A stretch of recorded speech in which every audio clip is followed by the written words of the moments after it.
Hello you guys, welcome back to this video, and I hope everyone's having an awesome positive day. Welcome back. If you do not know, my name is Shy. We're back with another video with Casual Geographic, and this video is when you are the child support. So sit back, relax, get your snacks, give the big thumbs up, like, comment, subscribe, all that wonderful stuff, and let's do it. Are fathers really that necessary? You know, it's crazy we can even ask a question like that. You want to know how important father figures actually are? Studies done in South Africa found that without the presence of older, mature bull elephants, the younger bachelor males were more likely to exhibit aggressive, destructive, and straight-up menace behavior, escalating all the way to them projecting their daddy issues on the south side of a rhino. And it wasn't until more seasoned bulls were brought back in that the rhinocentric assaults decreased. And even though with humans the stakes don't usually involve a rhino's rectum, subtracting fathers from a population can be just as problematic. I'm not going to list all the ways because then we'll be here forever. Just know that a majority of the prison population wouldn't even be there in the first place if aggressive when the father's not around. Unless you're an athlete, in which case it's just a buff to your greatness. There are many fathers in nature that are just as important, and seahorses aren't really one of them. We call seahorses amazing fathers, but really all they do is spunk out new recruits to the census from their midsection. It's really no different than what every 14-year-old does the moment they discover incognito. Except with them, their swimmers aren't undercooked. And I'm sorry if that ruined seahorses for you. No, actually, I'm sorry. And they do so after 6 weeks of incubating his brood of up to and over 1,000 babies in his belly. Now, add in the fact that seahorses will often mate for life and reinforce their pair bond with every wonder can see how seahorses got the reputation of being the best fathers in the animal kingdom. Except the male seahorse will occasionally cannibalize a small percentage of the kids he pops out. And while it's true a baby seahorse is called a fry, Papa Seahorse acts a little too accordingly by turning his unluckiest children into an infinite food hack. Not enough to truly threaten the survival of the next generation, but just enough for me to confidently say you can find about 10 better fathers in nature. Like, for example, the fox. Like the seahorse, the red fox is often monogamous, meaning that one Spider-Verse line can easily apply to them too. At first, Father Fox has a full-time job bringing back food to his partner who stays home with the kids. But as they get older, that's when the tough love starts. Once the foxlets start getting bigger and more capable, their dad starts showing up with less and less food.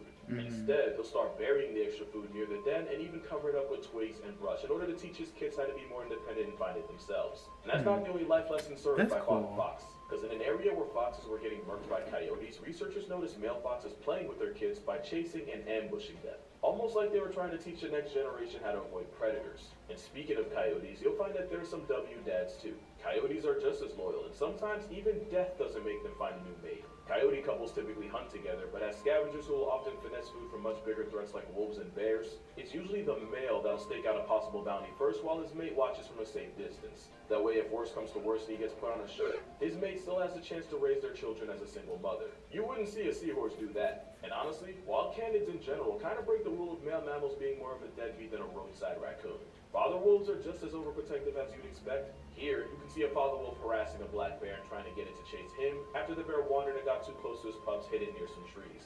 And African wild dogs will actually let the pups feed first rather than have the most alpha male get first serves and have everyone else fall in line.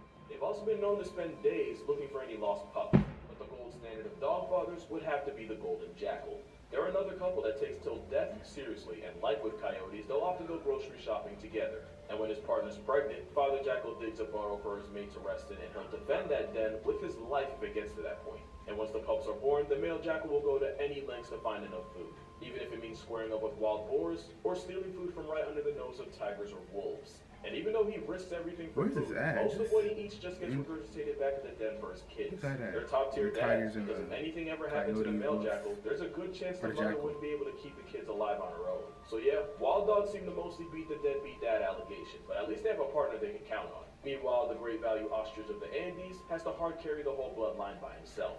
The Rhea is a player who runs game on up to 10 females who all take turns dropping eggs in his nest. That's about as far as Mother Rheas contribute, as they leave the male to look after the massive family by himself. Daddy Rhea will even live off a quarter of the food he normally would, since he'd rather starve than leave his nest of up to 60 eggs unsupervised for too long. Being a stay-at-home single father only gets more difficult after they hatch, where Latin Big Bird acts as their bodyguard, while also teaching his class of chicks where to find food and where to best avoid becoming it. All while his baby moms try out every flavor of male-like samples at a mall, because female Rheas are for the whole prairie. But I'm pretty sure the father Rhea likes it that way, since once the eggs are laid, he'll chase off anything with a pulse that even looks at them the wrong way, even if anything includes an amorous female. Daddy Rhea puts his... Yeah, actually that sounds kind of gross. Father Rhea puts his kids first, but he's not the only member of the rat-type family that does. Cassowaries are like if nature engineered an animal with the sole goal of f***ing with my sanity. But even this Jurassic drumstick finds time to be an S-tier father. Female cassowaries also social distance from their eggs and children, leaving the parenting all up to the male. And even though cassowaries are actually really shy and would rather run from smoke than to it, a male will turn it up to 100 if his children are involved. And just like his cousin the Rhea, the blueberry flavored paralysis chicken spends 9 months raising his clutch of chicks, teaching them how to survive until they can successfully do it on their own. In fact, cassowaries are such devoted dads that the whole reason we call them the most dangerous bird in the world is likely because of the lengths we've seen them go to protect their children. In 2012, a photographer was charged and yeeted off a cliff by a hostile cassowary that I am now willing to bet had some kids in the area. But considering both them and Rheas have to carry the well-being of their entire family on their backs, I don't blame them for lashing out. The giant water bug does the same thing, except with them it gets ridiculously literal. Water bugs will lay their eggs above the water, and it's the male that stands guard and defends them against risks to minor safety, which includes scaring off other females that would easily turn his pride and joy into protein powder. There's even one type of water bug that'll physically carry up to 150 eggs all on his back. With his future progeny glued to him, the male water bug is stuck like that for weeks, while his mate gets to go out and act like a free agent switching teams and looks for a new male to dump dependence on. In this time, the father water bug can't fly, can't eat as much, he has to constantly climb up to the surface to let his eggs get air, and he's a much easier target for predators. But at least with him, the back-breaking labor of being a father ends the moment they hatch. I'm sure there's a certain crocodilian that wishes it was that easy. You probably wouldn't expect a cold-blooded predatory sledgehammer to have a section in a video about great fathers. But if that were true, this picture wouldn't exist. This is a male gharial acting as a sentient school bus for about 100 of his kids. Normally, croc miners ride shotgun inside their parents' jaws. But armed with a mouthpiece designed for griefing fish, instead they choose to be on water bug timing. Just like the Rhea, the guy gharial flexes a whole harem of females as procreation partners, and he gets to be the one to play one-man daycare as he guards them all. He might not be close to the single father the Rhea, cassowary, and water bug are, since his mates don't go out for milk indefinitely, but gharials might be the most unexpected animal on here. And right there with him are frogs. For example, the smooth guardian frog, that's his name by the way, I'm not making that up, he flexes his parental prowess by being the one to stay with the eggs and guard them after his mate lays them into the ground. And after almost 2 weeks of waiting, he's the one that carries the tadpoles on his back after they hatch, and he's the one that finds a nice pool for his brood to finish developing in. It's not like he just dumps them in the first source of water he finds. Nah, not only are they particular about where and what they put their tadpoles in, the father will even equally divide his children between pools if he can. Like if he's carrying 20 tadpoles, he'll put 10 in one pool, 10 in the other. They're not the only frogs that take a cue from Dom Toretto and put family first. The giant African bullfrog can have not hundreds, but thousands of little ankle biters in a breeding season, and it's the dad that looks after them all. And for almost a month, he defends them like a slimy, water-loving pit bull, biting anything that even looks like a threat. Yeah, they have teeth, by the way. He'll even go out of his way to dig a canal to a bigger pond if he notices that the one his kids are swimming in starts to dry up. They're solid fathers, although admittedly they can resort to seahorse behavior by eating some of the kids he was guarding. But then again, cannibalism is kind of what frogs do. Darwin's frog will also eat his own children, but with them, they have a process. After his girl lays and leaves, once again, he's the one that sits with them and waits for them to start moving. Once they do, instead of backpacking his family, Darwin's frog takes it a step further by swallowing the eggs, letting them develop in his vocal sacs. And when they're ready, he delivers them to the world by puking his progeny out. And depending on how you define birth, you can argue that seahorses aren't the only fathers that qualify for paternity leave. They're definitely not the only fish. Another unlikely superhero father is a type of fish known as the stickleback. So it starts with the male stickleback creating a nest for his females to lay their eggs in, and he holds the nest together using a special glue formed by his kidneys. That stuff isn't exactly easy to make, and the stronger the current of the river he's in, the more kidney glue he has to use in his house. And sometimes the cost of making his own product means he dies soon after spawning. But the ones that don't get Mufasa in the process revolve their entire lives around their families. They constantly have to chase off jealous rivals, and he'll spend most of the day fanning his clutch of eggs so that they can get enough oxygen while also washing away parasites and waste. And he'll even go as far as guarding the fry up to a week after they hatch. And he's not the only fish that's known for playing Mr. Mom. The common goby often raises hundreds of eggs by himself, the same way the stickleback does. Except the goby's also likely to eat the eggs that take the longest to hatch, just so he can dive back into the dating pool sooner. So maybe seahorses aren't that bad. But if you're looking for a father that you can trust with 100% of your children, we gotta talk monkeys. With golden lion tamarins, it really does take a village to raise a baby, and nobody takes more role than the father. Because he's the one that grooms, every day, and carries his kid around. In fact, the only time he leaves them with the mother is so they can nurse, and even then, he takes them right back. Not only that, but he'll even act as a midwife during birth, as the father will help clean the baby fresh out the womb and even bite off the umbilical cord. And it's far from just them. Owl monkeys also have the father as the de facto parent, with the mom only carrying around the infant for the first week. And now we know why. Mother marmosets like the golden tamarin often have to pop out twins that add up to 25% of her body weight. Birth is not a fun process, and it's now believed that the physical toll it takes on the mother is why the males are the ones that take the lead in parenting. Meaning, marmosets are the only other animals that figured out the concept of maternity leave. There's also the fact that males literally put their families first.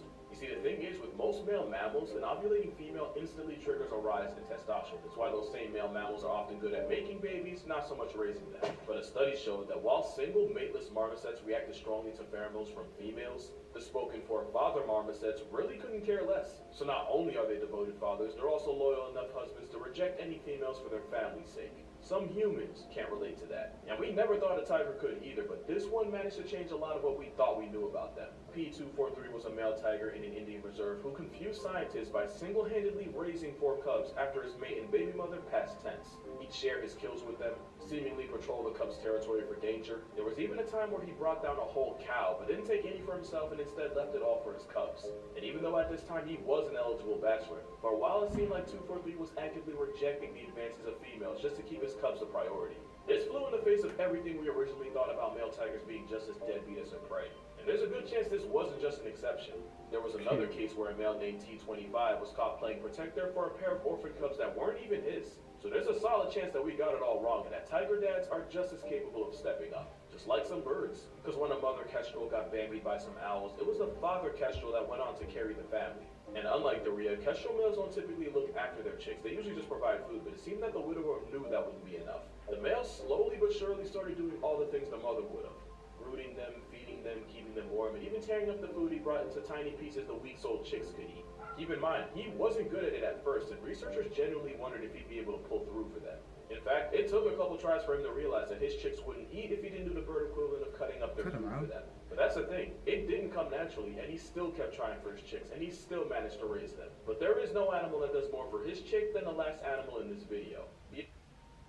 Be honest, you knew there was no way emperor penguins wouldn't get mentioned in a video about male penguins because male emperors have to spend keep 2 the months babies straight warm alone while with their moms egg. go off. That's 2 months of complete darkness while taking negative 40 degrees Fahrenheit and getting smacked by 120-mile-per-hour winds. So cold that if the father happens to fumble the egg onto the ground, it takes less than a minute for the chick inside to enter the gulag. The margin for error is so small that for the 2 months of ice-chilled, sun-deprived hell, the penguin dad barely moves at all, since the entire time he's balancing the egg on his feet. And when the egg finally hatches, the fasting father feeds his baby with a crop milk made from a gland in his throat, making him only one of 3 birds that uses crop milk. It isn't until the mom finally returns from sea that they switch off and the father can finally feed himself. But by the time he waddles all the way to the breeding ground, pulls a female, does a 2-month mannequin challenge in Satan's icebox, gets relieved by the mother, and waddles back to sea, it's been a good 4 months since he's eaten anything, during which he loses almost half of his body weight in the process. It's like when 50 Cent nearly became a hashtag for a movie I guarantee none of you actually watched. I know I didn't, and that's assuming his mate does come back and doesn't get put on a milk carton while out fishing.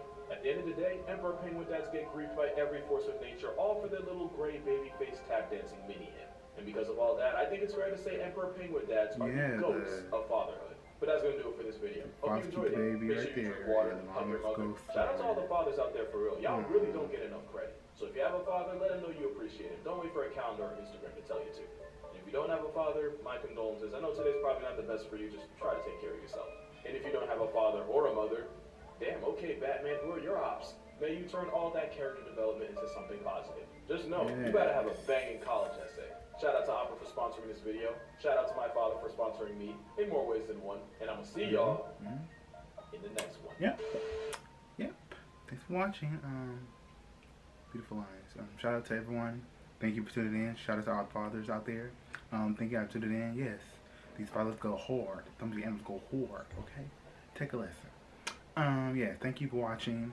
And like, comment, subscribe. And until next time, you guys, I love you guys. Peace and blessings to you. Peace.